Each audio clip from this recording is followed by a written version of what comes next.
The latest wave of cretins making a bunch of headlines in regards to their attempts to ruin gaming are cut from the same cloth that the rest of them are. I mean, it's the year of sloppy reboots, sequels, what have you, so of course, why not just have another derivative group come around from the ashes of feminist advocacy of the 2016, mid-2010s, early 2020s variety, and collective shout. They're not too dissimilar to the Anita Sarkeesians of the world, or heck, even from last year with Sweet Baby Inc. It might get a lot accomplished, and wow, they have really worked their tendrils into a bunch of different avenues in gaming, but the best part about them is that they're all absolutely brain dead. We have their hypocrisy laid bare to the world, because this is just yet again another example of these idiotic groups incapable of keeping their goddamn mouth shut, because their entire approach, this Australian feminist advocacy group, they think that women are treated poorly in entertainment and somebody please needs to think about the 304s, because according to them, many of these games also involve misogyny and the over-sexualization and objectification of women.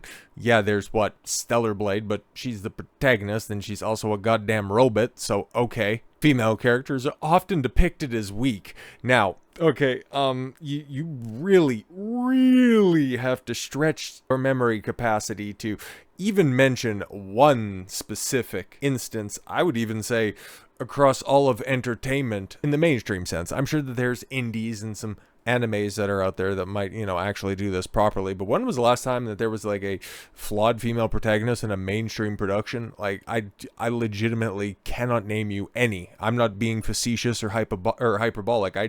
Nothing comes to mind. The last time that I seen well-written female characters was Final Fantasy VII Rebirth. But we don't want to talk about that because Square Enix is the big bad. God, I hate some commentary channels online. Some games, no need to go back. They are wearing revealing clothes or appear naked, and some cast as a negative figures such as prostitutes. But I thought from that side of the aisle, sex work is real work, so how do we square that circle? Some games even encourage the exploitation and abuse of women to unlock rewards and boost a player's abilities. Wow, you really are just running back and reading directly out of the Sarkeesian playbook. I know that this is an ancient reference, just about 10 years old at this point in time. Holy crap, I can't believe just the damage that has been done in this industry over the preceding decade. But framing the death of an innocent woman in a game like Hitman, oh my god, look at that, you need to kill these hoes in order to progress your level. Meanwhile, there's an obvious notification on your HUD that when you did something that was against the intended purpose of your mission, you ended up getting docked points for it. But no, this is the exact same tripe. That's why I said it's just a pale facsimile. They're just running back all the exact same shit that has been talked about ad nauseum by these freaks for well over a decade. Even when women are depicted as kicking arse, they have to be hot doing it. Have you seen modern females in, even if you want to keep it in the confines of Tomb Raider, the most recent depictions of her, that Netflix series that 6 people watched, not exactly the most attractive that Lara has looked, another, I know, and it's tough to pull out a female-led game example within the past 12 months or so, but Star Wars Outlaws.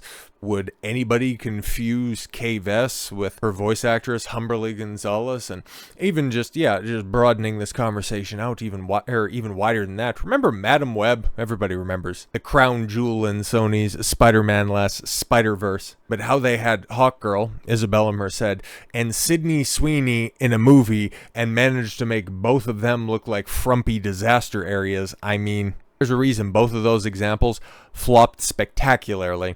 Attention is drawn to her sexual characteristics, with tight clothing emphasizing large, surgically enhanced breasts. Surgically, and here's the thing, man. Tits come in all different shapes and sizes.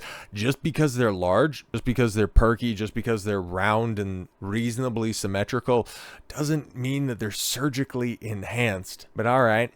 It is almost assumed that boys won't want to play games without sexy women in them. I don't think anybody does. No, I really can't think that. Unless, of course, you're going in the complete opposite direction where you just have a bunch of trolls running around. Then, yeah, okay, that kind of makes sense. Oh, we don't really see strong women depicted without being sexualized first. Yeah, because in this thing called the real world, I understand Melinda Tankard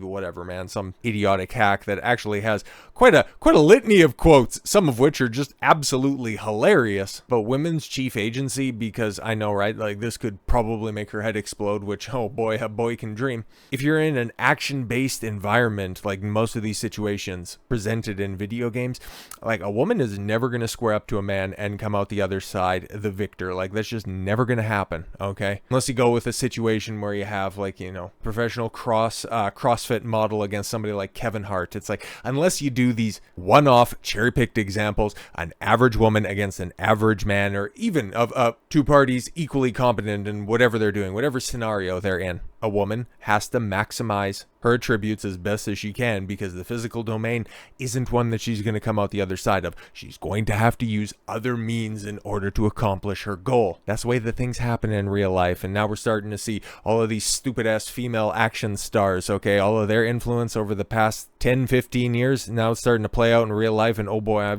I've seen a few too many wannabe girl bosses getting starched and picking themselves off the sidewalk here in some Twitter videos. But I digress. Let's go back to this idiot's resume of quotes. These are the people, by the way, that have gotten games taken off of places like itch.io, off of Steam, have leveraged payment processors like MasterCard and Visa to enforce their will after said platforms decided to file their complaints exactly where they needed to go, in the fucking trash. But her broke ass idea that, oh yeah, women and have large tits, yeah, and exactly as it's pointed out here, it's pure jealousy and body shaming, yeah, and in the appropriate use of that word, not just, you know, body shaming some 400-pound whale by saying, oh boy, earn a few extra pounds. That's body shaming. No, it's taking better care of your heart and showing it some sympathy more than you are. Clothes depend on context. Yes, tight gear makes sense. Yes, in action and sci-fi, Lara Croft didn't ask for permission to exist. And yeah, if you're going to be raiding tombs, like it's going to be a warmer climate, a more human climate.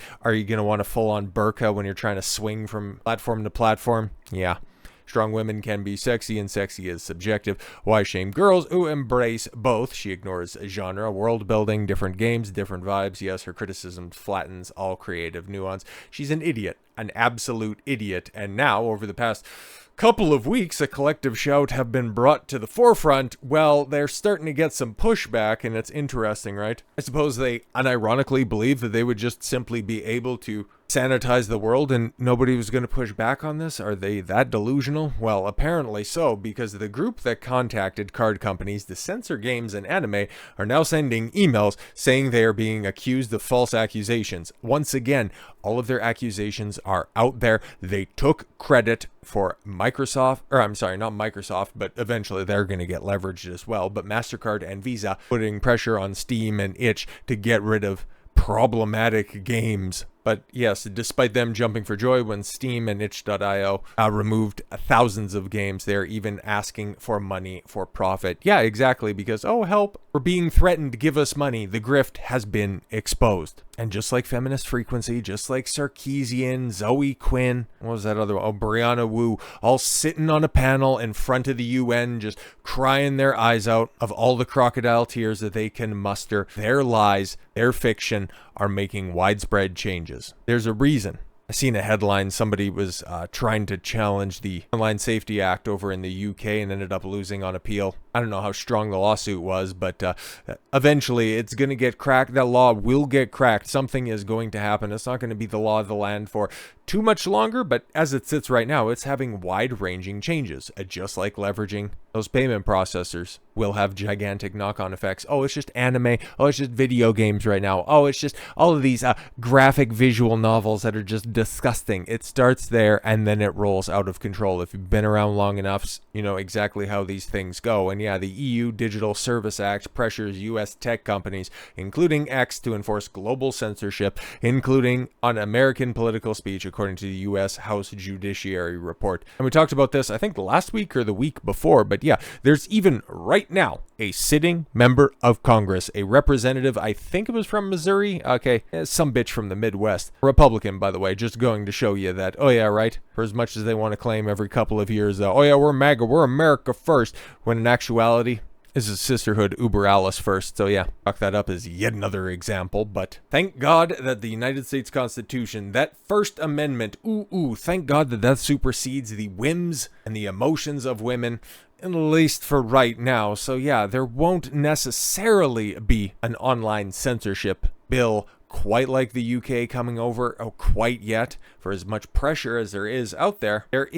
There's an equal and opposite force that's out there right now trying to knock back some of these aggressive changes, and well, leave it to old T-Money to finally come to the aid of his constituents, because yeah, talked about it before, not exactly the happiest camper with a bunch of his decisions recently, and even when I have gone to bat for him, and especially over the South Park stuff, which, funny enough, just a little bit of a sidebar on this one, I'll be interested to see if this ends up being, the season-long arc. Not like I'm really going to pay attention to it, but kind of just goes to show you how genuinely South Park seasons have completely and totally fallen out of the cultural zeitgeist, except for this time around, because yeah, they're seemingly going all TDS. But I ended up hearing something about, oh yeah, it's kind of analogous to what they did in seasons that have gone by, where eventually it's going to be revealed that, oh yeah, Trump isn't actually Trump in any of these episodes. He's going to be revealed to be the reincarnated Saddam Hussein, hence why, he's got Satan as his boyfriend. And it's like, oh, okay, that kind of makes sense. But apparently they did this before. I think it was a joke on Justin Trudeau or something like that. I heard it was, whoever was in charge of Canada, whoever they portrayed as in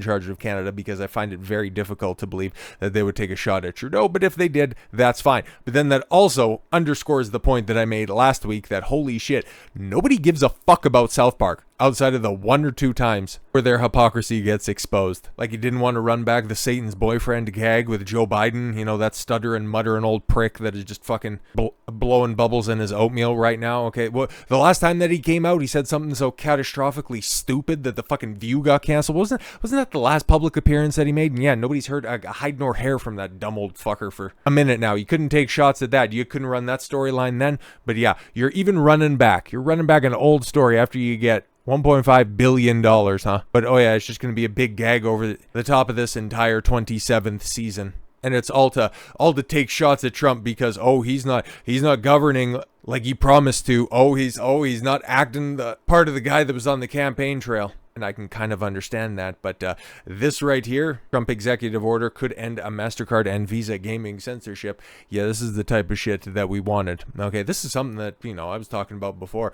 As much as Trump wants to go ahead and advocate for his own little pet projects and pet ideologies, you can really leverage his attention to a project if you just simply make it about him. That's what you have to do. You have to appeal to his ego. He's very much set up as that kind of guy. He's very consistent in that regard. Ergo, you can go ahead and make him interested in a subject if you can make it personal to him. He was a guy, if you remember, back in 2021, who got debanked from Deutsche Bank and some other place as well. Places where he had millions of dollars and have done hundreds of millions of dollars of business with them. He ended up getting censored off of all of Meta's platforms. He got kicked off of Twitter back when it was owned by Jack Dorsey. Essentially scrubbed from social media, full stop, in the aftermath of January 6th. So I was really hoping that he would do something about Section 230 of the Communications Act. I was really hoping that he would intervene in regards to this ongoing debanking saga that we're seeing in gaming right here, and now all of a sudden he decides to wade in on this. I wonder why, but let's take a look, okay? Because on August 7th, President Donald Trump signed an executive order titled "Guaranteeing Free Banking for All Americans," aimed at curbing what the administration describes as a politicized and unlawful debanking. The order prohibits federal banking regulators from allowing financial institutions to deny services based on customers' political or religious beliefs or their involvement in lawful business activities. That's the important aspect to this. While the Trump executive order primarily targets traditional banks, who are the ones that issue the cards. This broad language has sparked excitement in the gaming community, where payment processors like MasterCard and Visa have long been accused of content censorship by pressuring platforms to restrict or delist adult-oriented or controversial games. Exactly, because that's where it starts. Oh, we don't like those depictions of those those especially graphic scenarios, but then all of a sudden it just goes to, yeah, we don't like that shirt that she's wearing in this one, so cover her up, or we're not letting you use credit cards on your site. Wait, what? So the EO directs key regulators, including the Federal Deposit Insurance Corporations, FDIC, Office of Comptroller of Currency, Federal Reserve, Consumer Financial Protection Bureau, National Credit Union Administration, and Small Business Administration to eliminate policies that enable a debanking. And that specifically calls for the removal of reputational risk and similar concepts from regulatory guidance, arguing that these have been weaponized to discriminate against certain industries or viewpoints. The order defines unlawful banking debanking as restricting access to financial services, including payment processing, for reasons tied to politics, religions, or lawful businesses. Because, all of these games are still legal after all said and done. They're not selling anything illegal, but yet they're getting punished like they are. Signed amid ongoing debates over financial discrimination, the EO builds on criticism on past initiatives like Operation Chokepoint, where regulators allegedly pressured banks to avoid high-risk but illegal sectors. It requires a 180 days review period for the institutions to amend their terms of service, removing provisions that could enable such discriminations. So yes, parting shot here. How can this apply to the gaming censorship? By mandating the removal of reputational risk. As a regulatory factor, it undermines the primary justification processors used for content-based denials. While Visa and MasterCard aren't traditional banks, they could fall under other financial service providers regulated by bodies like the CFPB, which oversees payment services. Key provisions that could impact gaming include prohibition on denial of for lawful activities, review and remedies, and TOS amendments. Gaming community figures like YouTube commentator Vara Dark have hailed it as a game changer, stating it prevents processors from ripping away funding over political opinions or perceived damage. And yes, this is something that is going to be going on, obviously, for the next 180 days, the next 6 months, as it were. So it could be enough to just spook people into some change. I mean, just simply the threat of tariffs earlier this year had much more of an impact than the actual implementation of said tariffs ever did. So now that, over the past couple of weeks, especially exposing Collective Shout, as they are in fact the front company for this movement on that side of the aisle, they can start to see, on top of all of those reports that you were hearing about the call centers for Visa and MasterCard being overwhelmed by people not exactly too happy about their actions being taken, also issuing responses and statements on the situation, you could imagine that there is probably going to be a walking back. There's probably going to be some changes happening in the short term, but also we know how powerful these other groups are, okay? Your stupid-ass Collective Shouts that are out here. For them to simply grab a foothold to begin with, we know that this isn't going to be the end of things. Not by a long shot. So stay vigilant. Take this as a little bit of a win. We'll see what happens, but I do not believe that we are anywhere close to being done with this. Not by a long shot. So with all that said, thank you all very much for the gift of your time. I've been Don Consuelo. I want you to follow your gut and get after it. Take care, everyone.